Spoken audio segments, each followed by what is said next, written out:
Yashika welcomes you to YS Academia और आज हम पढ़ने जा रहे हैं इक्वालिटी के बारे में and this is a chapter from 7th class civics. Equality को हम समझेंगे through different stories, but first of all we will understand what is equality. So what is equality, guys? The state of being equal, especially in status, rights or opportunities, is called equality. Guys, as we know that India is a democratic country and equality is a key feature of democracy. So now we will understand about equality through a story. On election day, Kanta and Sujata were waiting in the lines to cast their votes. Kanta Suja से कहती है कि Suja, isn't it good that we all can vote as a equal citizens of the country? तो Suja कहती है yes, now go, it's your time to vote. तो कांता कहती है कि मैं तो उसको वोट दूंगी जिसने प्रॉमिस किया है कि वो पाइप वाटर हमारे एरिया में सप्लाई करेगा। जब वो लोग वोटिंग कर देते हैं तो फिर साहिब कहते हैं कांता से कि we will see you later Kanta. तो कांता कहती है कि नमस्ते साहिब, हम फिर मिलेंगे। तो फिर क्या होता है कि रास्ते में वो सूजा से कहती है कि मुझे गुड़िया को हॉस्पिटल भी लेके जाना है, वो फीवर से तड़प रही है।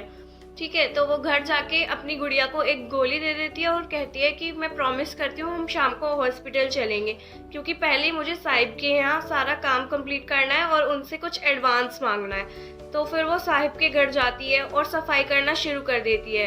तो उसके घर में सब कहते हैं कि यहाँ से सफाई करो, उस कॉर्नर में सफाई करो, ये और वो।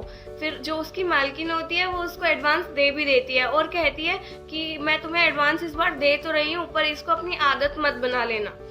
तो वो कहती है नहीं नहीं मालकिन, ऐसा फिर से नहीं होगा।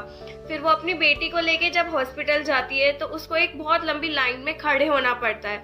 तो हम यहाँ पे हम क्या देखेंगे कि जो इक्वालिटी थी वो वोटिंग के लिए तो इक्वल थे, every citizens are equal in the eyes of the constitution. ठीक है, तो पर क्या होता है कि जो रिच पीपल होते हैं वो तो कभी लाइंस में खड़े नहीं होते, गवर्नमेंट हॉस्पिटल्स की लाइन में नहीं खड़े होते। तो पर जो पुअर पीपल है उनको खड़ा होना पड़ता है, जैसे कि गुड़िया को लेके उसकी माँ यानी कि कांता इतनी देर से लाइन में खड़ी रही। तो is there equality existing?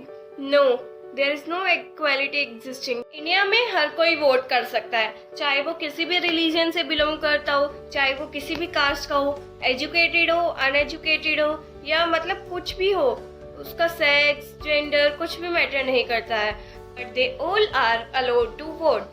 The idea of universal adult franchise is based on the idea of equality because everyone has one vote. पर क्या हर किसी की लिविंग और वर्किंग कंडीशंस इक्वल है इंडिया में? नहीं। क्या कांता की जो वर्किंग और लिविंग कंडीशंस है, जिस तरीके से वो अपने डे का एंड करती है, क्या वो सभी लोगों की जैसी है? बिल्कुल भी नहीं है। तो let's now see the other common forms of inequality that exist in India, and the one is caste system. अगर आप रूरल इंडिया में रहते हैं तो कास्ट आइडेंटिटी इज समथिंग जो आप बहुत यंग एज में एक्सपीरियंस कर लेते हैं, और अगर आप अर्बन एरिया से बिलोंग करते हैं तो आपको ऐसा भी लगेगा कि caste identity is something which no matters longer. तो लेकिन ऐसा नहीं है, कुछ जो हाईली एजुकेटेड पीपल हैं उनके दिमाग में अभी भी कास्ट आइडेंटिटी के बारे में कुछ चीजें सेट है। Now we will understand a story about a Dalit child attending the school. So what is Dalit?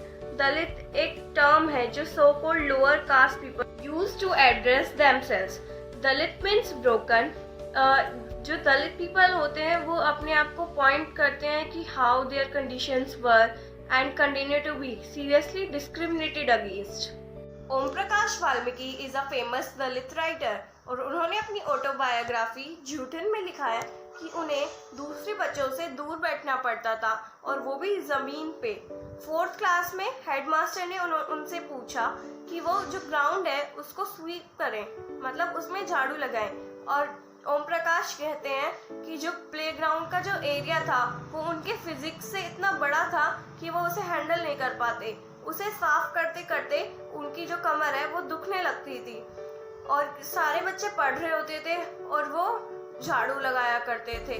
और कभी कभी ऐसा भी होता था कि उन्हें बेवजह मारा पीटा भी जाता था। तो कुछ दिन ऐसे हो गए कि वो झाड़ू लगाते रहते थे। तो क्या हुआ कि एक दिन उनके जो पिताजी थे वो प्लेग्राउंड के सामने से गुजर रहे थे और उन्होंने देखा कि उनका बच्चा झाड़ू लगा रहा है। तो उनके पिताजी ने टीचर से बोला कि आप एक अध्यापक हैं, इसलिए मैं आपको कुछ नहीं कह रहा हूँ, पर इतना याद रखिएगा कि ये यहीं पर पढ़ेगा। और सिर्फ यही नहीं, इसके बाद बहुत सारे बच्चे आ रहे हैं। तो हमें ये देखना है कि यहाँ पे इक्वालिटी एग्जिस्ट कर रही थी? नहीं। चलिए अब हम दूसरे एग्जाम्पल पे चलते हैं। ये इंडिया की जो लार्जेस्ट सिटीज होती हैं उनमें होता है। अब हम बात करेंगे मिस्टर और मिसेस अंसारी के बारे में। Who were looking to rent an apartment in the city? तो जो डीलर होता है वो कहता है कि मैं आपको बहुत सारे अपार्टमेंट्स दिखा सकता हूँ। अंसारीज के पास बहुत सारे पैसे भी हैं तो रेंट देने में कोई इशू नहीं होगा। तो जब डीलर उनको अपार्टमेंट्स में लेके जाता है तो उनको एक अपार्टमेंट बहुत पसंद आता है, पर जो लैंडलेडी है वो कहती है कि she could not rent the house to the people who are non vegetarian. Building में कोई भी ऐसा नहीं है जो नॉन वेजिटेरियन हो, बट जो डीलर है और अंसारीज है वो समझ जाते हैं कि ये एक एक्सक्यूज दे रही है, क्योंकि जो फिश कुकिंग की जो स्मेल है वो उन लोगों को आ रही थी।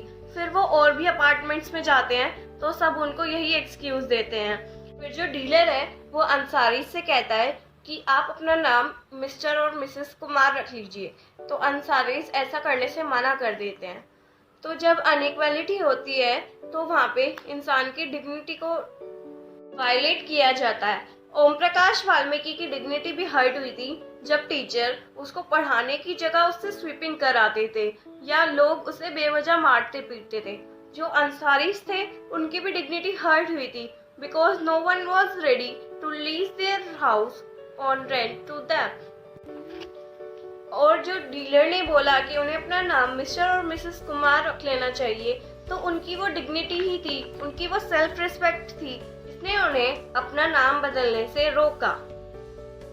क्या आप लोगों को नहीं लगता कि वो लोग भी same dignity, same respect deserve करते हैं जैसे कि हर कोई करता है? We will see equality in Indian democracy. The Indian Constitution recognizes all people as equal. This means that every individual, including male and female, from each background, either educational or economic, either from any tribe, caste, religion, are equal. पर क्या इसका मतलब ये है कि inequality exist करनी बंद हो गई है? No, it doesn't. पहले तो कोई लॉ एग्जिस्ट ही नहीं करता था to protect the people from discrimination, but now there are many who look after the people so that they can live with dignity and the same respect as all are living with. This recognition of equality includes some of the following provisions in the Constitution. First, कि every person is equal before the law. इसका मतलब ये है कि every person, चाहे वो president हो या कांता और domestic worker, has to obey the same rules. Second, no person can be discriminated against on the basis of their religion, race, caste, place of birth, or whether they are male or female. Third, every person has access to all public places, including playgrounds, hotels, shops, and market. All persons can use publicly available wells, roads, and bathing ghats. Fourth, untouchability has been abolished. The two ways through which government has tried to implement the equality which is guaranteed in the Constitution is first, through laws, and second, through government schemes and programs. One such step taken by the government includes midday meal scheme. This refers to the program introduced in all government elementary schools to provide children with cooked lunch. Tamil Nadu first state था India में जिसने introduce की थी ये scheme, and in 2001 the Supreme Court asked all state governments to begin this program in their schools within 6 months. This program has had many positive effects, such as जो बच्चे खाली पेट घर से आते थे और कंसंट्रेट नहीं कर पाते थे अपनी स्टडीज़ पर, उनको खाना मिल जाता था।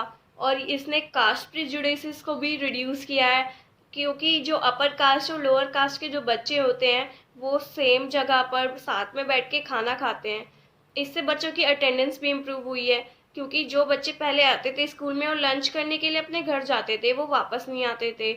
तो जो पेरेंट्स अपने बच्चों को खाना खिलाते थे अपना काम छोड़ के, अब उन्हें अपना काम नहीं छोड़ना पड़ता था। और जब से मिड डे मील मिलने लगी है बहुत सारे नए बच्चों ने एनरोल किया है स्कूल में, और जो नहीं आते थे वो आने लगे हैं खाने की वजह से. तो it had many positive effects. Establishing equality in a democratic country is a continuous struggle. People are aware that discrimination against any caste, religion, sex, gender, or she is a woman, he is a male, मतलब किसी भी basis पे discrimination करना is a violation of law. But फिर भी people अपना attitude change नहीं कर रहे हैं. अगर हम अपना एटीट्यूड चेंज कर लें कि हमें सबको डिग्निटी देनी है, सबको एक रिस्पेक्ट देनी है, तो जो इनइक्वालिटी है हम उसको स्टॉप कर सकते हैं और इक्वालिटी प्रिवेल कर सकती है. We are stopping here. We will meet soon in the next video lesson. Hope you understand what inequality is and how we can prevail equality in our democratic country. So if you have any query or doubt, you can ask me in the comment section. Bye bye guys. Take care and treat people with dignity and respect.